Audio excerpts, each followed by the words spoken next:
जय जय श्री महाकाल। स्वागत है हमारे यूट्यूब चैनल में। तो चैनल को सब्सक्राइब करिए, बगल में बेल आइकॉन है वह भी दबा लीजिए ताकि हमारी कोई भी वीडियो हो आप उसे देख सकते हैं, रीड कर सकते हैं, समझ सकते हैं।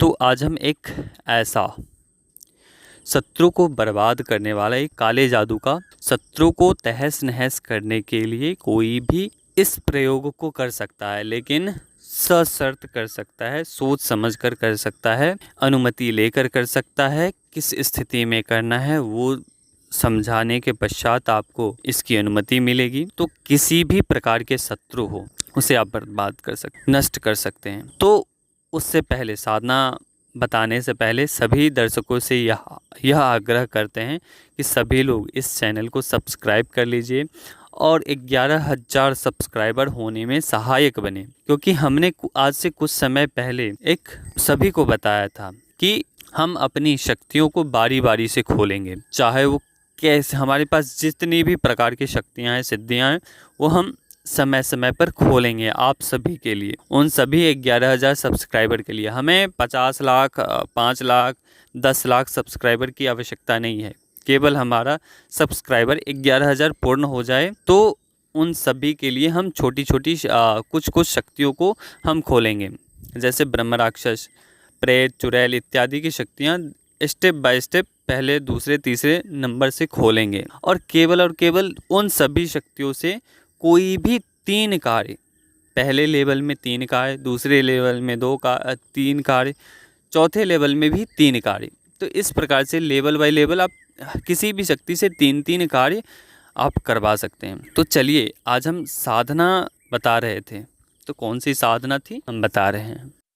तो कैसे आपको यह काला जादू अपने शत्रुओं को बर्बाद करने के लिए कैसे करना है काला जादू।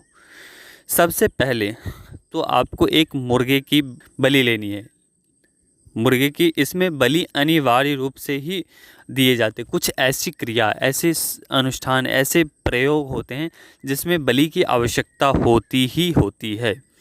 कुछ ऐसी साधनाएं होती है जिसमें बलि के स्थान पर फलों की, वस्तुओं की बलि देकर उस शक्ति को संतुष्ट करते हैं, उस शक्ति को संतुष्ट किया जाता है। लेकिन कुछ ऐसी उग्र प्रकार की शक्तियाँ होती हैं जिन्हें तामसिक बलि की आवश्यकता होती। तो उन्हें कौन सी बलि देनी चाहिए, किस चीज़ की बलि देनी चाहिए, तो इसमें एक आपको मुर्गे की बलि देनी होगी। पहले तो आपको उड़द और आटे से बना हुआ एक पुतला निर्माण करना है शत्रु का, अपने शत्रु का। अगर शत्रु के बाल, अगर शत्रु के पैर की मिट्टी मिल जाती है, अगर शत्रु के किसी भी प्रकार के वस्त्र मिल जाते हैं, तो उस वस्त्र के ऊपर, उस वस्त्र को उस पुतले के अंदर, उस वस्तु के अंदर डाल देनी, उस पुतले के अंदर डाल देनी है।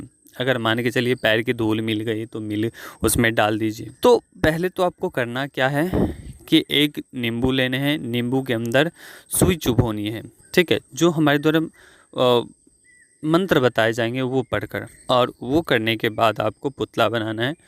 पुतले के अंदर 11 कीले डालनी है, 11 कीले, ठीक है। उसके पश्चात वह नींबू उसके सर के पास होनी चाहिए, या सर के ऊपर या हृदय स्थल के ऊपर वह नींबू होनी चाहिए। नींबू के अंदर सिंदूर लगानी है। सिंदूर लगाने के पश्चात आपको एक जो मंत्र है हमारे द्वारा, वो काला जादू का मंत्र है, इल्म है, वो आपको इसे आप सिफली भी कह सकते हैं, ठीक है। सिफली इल्म बहुत ही बुरा होता है, लेकिन उसकी श्रेणी का ही यह क्रिया है, प्रयोग है। यह क्रिया नहीं है, ये काला जादू का एक हिस्सा है, ठीक है। वो करने हैं। वो करने के पश्चात आपको अंडा लेना है, अंडा भी लेना है आपको। मंत्र पढ़ने के बाद से उसी स्थान पर आपको गड्ढा खोदने हैं। गड्ढा खोदने के बाद आपको, जो आप बोलोगे कि हमारे फलाने शत्रु को तुम बर्बाद करो, जो भी यहाँ पे इस भोग को लेने के लिए आए हो, वह हमारा कार्य करे, और उसके जो आप जिसके देना चाहते हैं वो करके उसका एक झटके में उड़ा दो। और उसी स्थान पर उसके लहू को निकाल देना है। यह केवल जानकारी मात्र के लिए यह प्रयोग हम बता रहे हैं, ना कि किसी साधक को करवाएंगे तो उसी स्थान पर उसकी लहू बहा देनी है। एक अंडे लेने हैं, अंडे को भी उसी स्थान पर छोड़ देना है और वो भी बिना फोड़े हुए ऐसे ही छोड़ देने हैं और वहाँ पर एक दीपक जला देने हैं और वहाँ पर बिना पीछे देखे हुए आपको वापस लौट जाना है। लौटने के बाद आपको वापस पीछे नहीं देखना है मुड़कर। आपके इस क्रिया के बाद शत्रु मात्र 21 और 21 दिनों में ही आपके शत्रु की घर से वापसी हो जाएगी, यानी मृत्यु को प्राप्त हो जाएगा, यानी उसकी सभी किया हुआ कृत्य का दंड मिल जाएगा। किसी भी व्यक्ति के ऊपर तंत्र ऐसे ही नहीं चलता है, उसने प्रारब्ध में किया हुआ कर्म के अनुसार ही किसी के ऊपर तंत्र चलता है। अब मान के चलिए हमारे ऊपर कोई सर के ऊपर पहाड़ टूट रहा है, तो हमारे प्रारब्ध में किया हुआ कर्म के द्वारा ही वह पहाड़ हमारे ऊपर गिरेगा। हमारे बगल में दूसरे व्यक्ति के न गिर के हमारे ऊपर गिरा, या उसके किया हुआ प्रारब्ध में किया हुआ कर्म वह पत्थर उसके ऊपर गिरा, उसी बगल में हम थे, हमारे ऊपर नहीं गिरा। तो ऐसा होता है, ठीक है ना।